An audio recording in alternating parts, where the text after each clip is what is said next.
Hi, juniors. It is, let's see, it will be when you're watching this Thursday, February 2nd. We are back on another virtual day. So there are so many cool little video clips that I want to show you from all kinds of my favorite movies related to the Civil War. So I'm frustrated that I can't show them to you, but I just figure that when we're together again next week, we will watch those scenes. So I'm going to go ahead and plow ahead into the next season of the Civil War.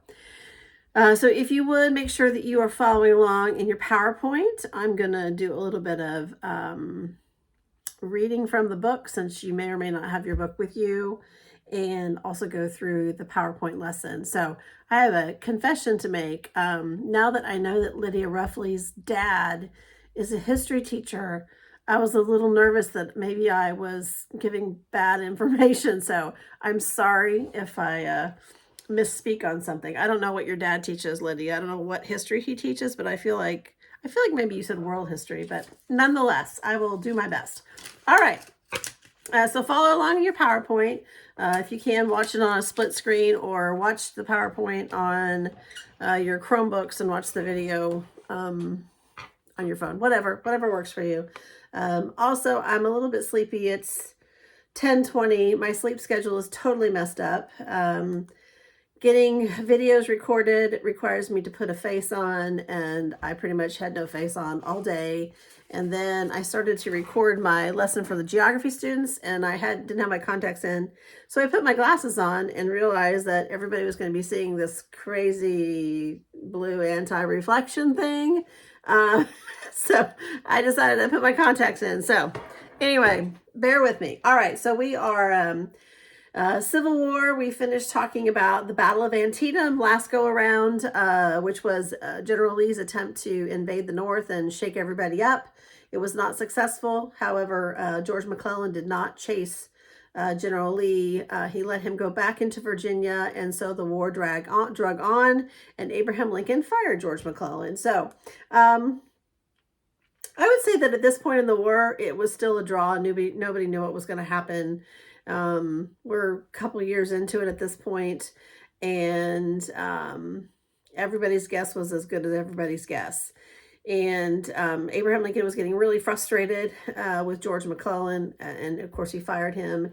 And the Confederates didn't really know how things were going either. Now, I haven't mentioned this yet, but in the book, I think it's in this book, it might be in my old book, it talks about the fact that while the war was being fought by the soldiers in the Confederacy, the government of the Confederacy was having some pretty significant issues. The same reason that pulled them away from the Union, the unwillingness to submit to a federal authority, basically, was running Jefferson Davis, the president of the Confederacy. He was having a difficult time getting all of the Confederate states to coalesce around one goal. They were all sort of acting individually, which was what the problem was under the Articles of Confederation. And so the same problems that got them into this situation continued to kind of plague them. And there is some thought that perhaps had the Confederacy won the Civil War and maintained their right to be independent countries separate from the Union, they may have broken up into several smaller countries, like the country of Mississippi, the country of Texas, the country of Louisiana, or the country of Virginia, because they were unwilling to coalesce even under a Confederate federal government. So we will never know, but that is a suggestion by some historians. So let me zip through the real quick review. Abraham Lincoln was elected in November of 1860. 7 southern states seceded. Confederate States of America were formed in February of 1861, and they elected Jefferson Davis to be their president. Abraham Lincoln was sworn in as president in March of 1861. The first shots of the Civil War were fired at Fort Sumter in South Carolina on April 1861. The Confederates fired the first shots. Jefferson Davis was unwilling to allow the federal government, the Union government, to hold the fort. In response to this action, Abraham Lincoln calls up 75,000 troops to volunteer for a short period of 3 months, thinking that maybe this will go away. In response to that, unfortunately, Virginia and 3 other states, including Arkansas, seceded and joined the Confederate States of America.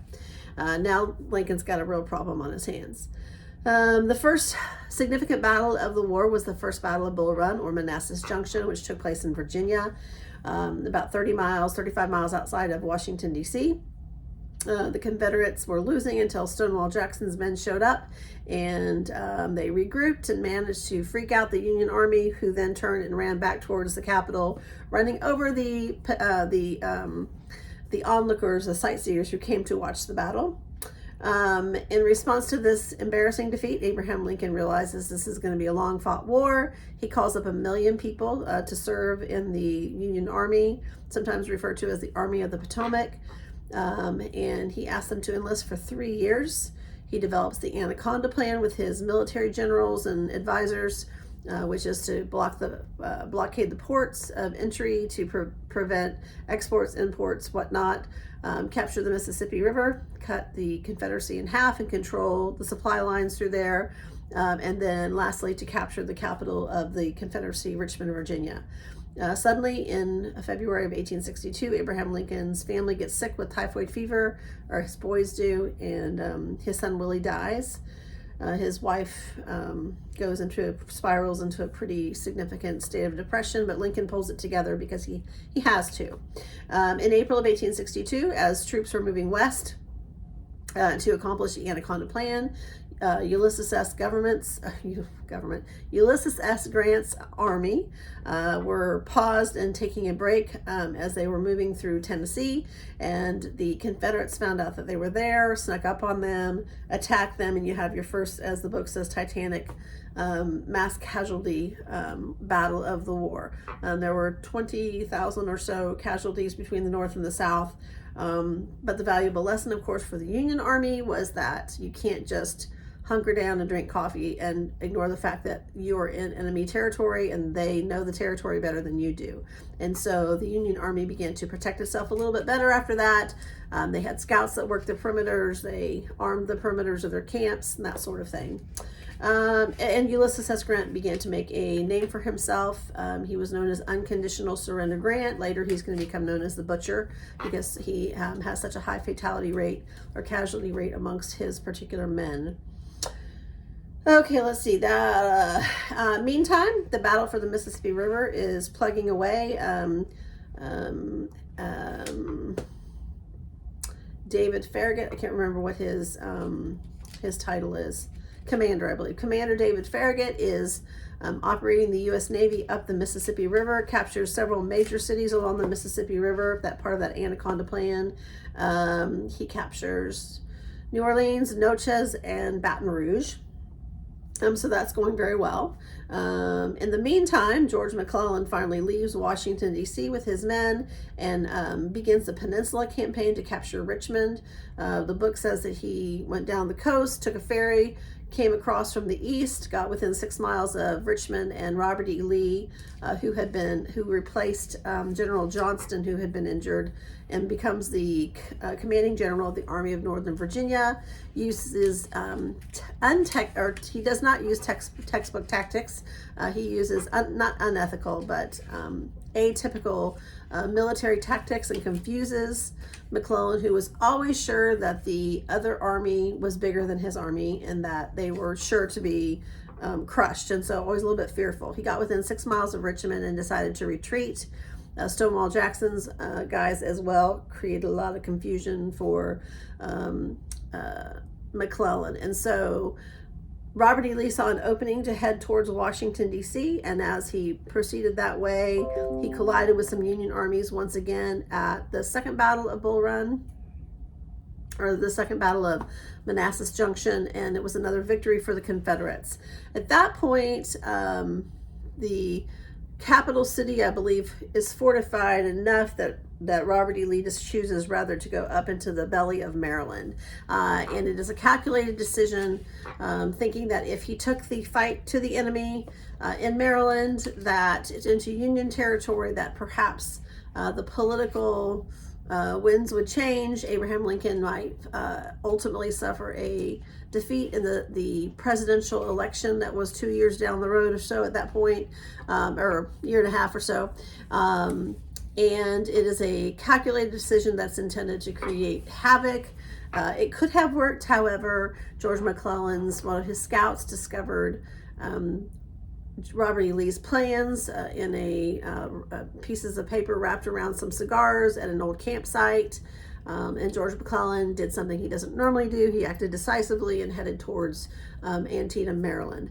The two armies converged there. Another titanic, terrible battle, largest loss of life in American history in a single day between the two armies. But McClellan decides to let Robert E. Lee retreat back into Virginia, and rather than chasing him down and arresting him and capturing a large part of his army. Abraham Lincoln is furious, believes that could have ended the war, and so he fires George McClellan. In the meantime, Robert E. Lee goes back into Virginia, regroups, comes back together with Stonewall Jackson, and feel like they're going to secure Virginia again. And this time, well, let me go back. After Robert E. Lee retreats back into Virginia, Abraham Lincoln decides to issue the Emancipation Proclamation. While Antietam was not the victory that he was looking for, it was considered enough of a victory that he issued the Emancipation Proclamation, which liberated, on paper anyway, emancipated slaves that lived or were currently living at that time in Confederate occupied states. So it did not free the slaves in the border states that were a part of the Union, in Missouri, Kentucky, West Virginia, Maryland, or Delaware, but it did free the slaves in other Confederate territories. It did not free the slaves in Union occupied New Orleans, for instance. And if you recall, I mentioned on Tuesday's lecture that was in large part due to the fact that Lincoln was making a political calculation that if the slaves were freed in Union territory, those states may decide to join the Confederacy, and he could not risk that at that point. The decisive abolition of slavery comes with the 13th Amendment to the Constitution, which Congress passes during the last few weeks of Abraham Lincoln's life. Okay, so the Emancipation Proclamation is issued January 1st, 1863.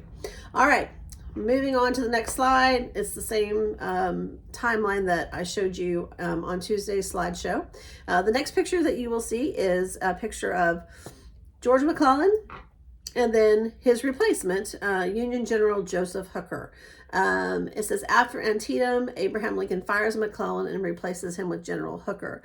And General Hooker is going to have the misfortune of coming in face to face with Stonewall Jackson's guys at Chancellorsville, the Battle of Chancellorsville, Virginia, in May of 1863, so just a few months away. And just a real quick story about General Hooker. This is I believe that this is accurate. I've read it, and I've had other co-workers who were history teachers tell me this, but General Hooker had a reputation that he would invite prostitutes into the camp to entertain some of his officers. And so that became pretty commonplace, and so they began to refer to the prostitutes as Hooker's girls. And then over the course of time, the word prostitute sometimes was replaced with the word hooker. And that's my understanding that's where the word hooker comes from, which is kind of embarrassing for General Joseph Hooker. But I may have told you guys this before, but there's a statue of General Hooker. I believe he was from Boston, and there's a statue of him on his horse in the Boston Commons area in front of the state government building there, right next to a Puritan, Anne Hutchinson. It's just weird. Anyway, so when we are together next week, I'm going to show you the epic scene where Stonewall Jackson's men coming conflict or contact, or basically they rout General Hooker's men who are not prepared for Stonewall Jackson. It's one of the most beautifully filmed scenes in any Civil War movie that I've ever seen. The troops and the horses and General Stonewall Jackson and all of that. So the next slide actually shows a picture of Robert E. Lee and Stonewall Jackson visiting around a campfire discussing the Battle of Chancellorsville. Chancellorsville, Virginia, the Battle of Chancellorsville, Virginia was a smashing victory for Robert E. Lee and Stonewall Jackson. They caught the Union Army unprepared. They essentially send them running northeast, and General Jackson decides he's going to go after them. And they don't even begin the battle till late in the day. And so by the time Stonewall Jackson's men have routed them, the sun is setting and it's getting a little dangerous to be out and about. And so unfortunately, Stonewall Jackson and his officer crew find themselves tangled between enemy lines and his own soldiers, and they mistake him for a Union soldier, and they shoot him in the arm, to which eventually he dies. And so while the Battle of Chancellorsville is a great victory for the Confederate Army and Robert E. Lee and Stonewall Jackson, it is a terrible tragedy for, obviously, Stonewall Jackson, who's going to die from his wounds, and for Robert E. Lee, who's going to lose probably his best soldier. Chancellorsville, the Battle of Chancellorsville, is the prelude to the Battle of Gettysburg. With the momentum on his back, Robert E. Lee makes the decision that he's going to once again venture into Union territory, into Pennsylvania, where he bumps into a Union army at Gettysburg. And of course, Gettysburg is probably the most epic of all the Civil War battles. So I'm going to read from the book.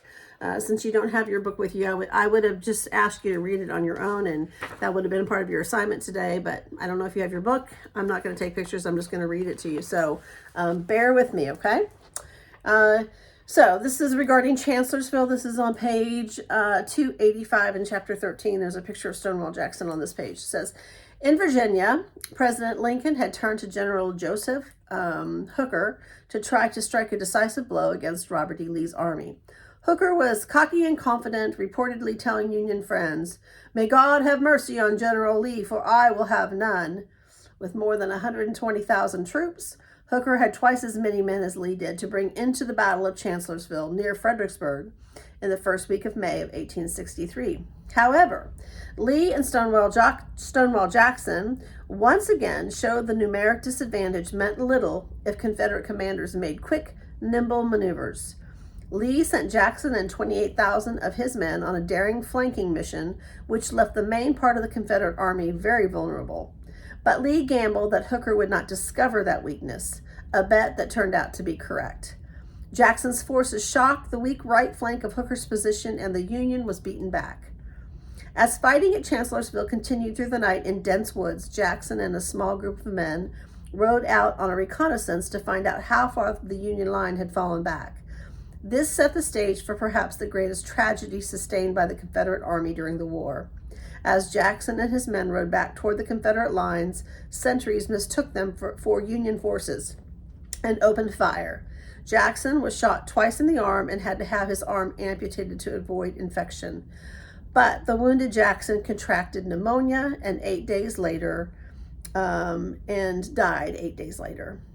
Chancellorsville ended several days after Jackson was wounded, with a humiliated General Joseph Hooker retreating with the remains of his army across the Rappahannock River. It was arguably the most spectacular victory for Robert E. Lee in the war.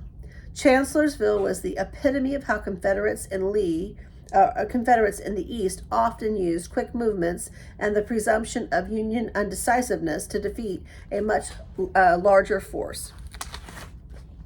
In addition to Jackson, however, Lee's army suffered 13,000 casualties in a time when it was becoming very difficult to produce reinforcements. The Union had lost 17,000 men at Chancellorsville, which seemed to vindicate the Copperheads' argument that continuing the war was futile. Lincoln was despondent. "What will the country say?" he gasped when he received word of Hooker's retreat. This is the precursor to the Battle of Gettysburg. In the meantime, so that's happening out east around the Virginia and the capital of Richmond and that area. In the meantime, Union armies are still trying to capture the last few holdouts on the Mississippi River. They've captured large cities, but probably the most significant city left was a city called Vicksburg, Mississippi. I've actually toured the federal or the national military park there and cemetery. It's incredible. It sits right along the Mississippi River, the city of Vicksburg does. And Ulysses S. Grant was tasked with taking down the city. And so I'm going to read a little bit about that, but there are a couple pictures associated with it in the PowerPoint. The people of Vicksburg who basically knew this was coming and that there would probably be a siege involved, decided to dig holes into the sides of the Mississippi River and in basically cave-like structures, and they hid and they lived within these cave systems and these holes in the side of the riverbanks for almost 2 months, to the point where they were starving. And there's a couple of pictures that I found online of some, like one man standing out in front of his little cave. Anyway, it's really, really fascinating. And then there's some artist depiction of the battle itself. But Vicksburg was technically a siege. They couldn't take the city outright. It was too reinforced. It was fortified like crazy with walls, and it was a little bit off the river. And so it was a 2-month siege that eventually ended after several attacks, ended up where the Confederates army, they were starving to death, and the people of the city were starving to death, and they had to surrender. The interesting thing about Vicksburg, Mississippi is that Vicksburg, the Confederate general surrendered to Ulysses S. Grant on July 4th, 1863. The Battle of Gettysburg was fought and won by the Union Army from July 1st to July 3rd of 1863. So from July 1st to July 4th of 1863, just unbelievable harm to the Confederate cause. The last big city on the Mississippi River, Vicksburg, Mississippi, surrenders, and Robert E. Lee suffers immeasurable loss at the Battle of Gettysburg in the East. So I'll read this last little section here. Vicksburg. The war in the West now focused on the Union's efforts to capture Vicksburg, Mississippi, the great Confederate citadel on the Mississippi River. The cities of Memphis and New Orleans had already fallen to the Union, so Vicksburg was the South's remaining key river port and transport hub in the lower Mississippi Valley. A city perched on cliffs overlooking the river.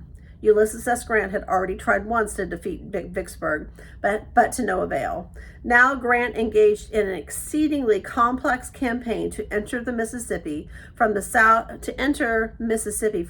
of Vicksburg, capturing Jackson, Mississippi, and finally laying siege to Vicksburg from its eastern side, the side opposite of the Mississippi River.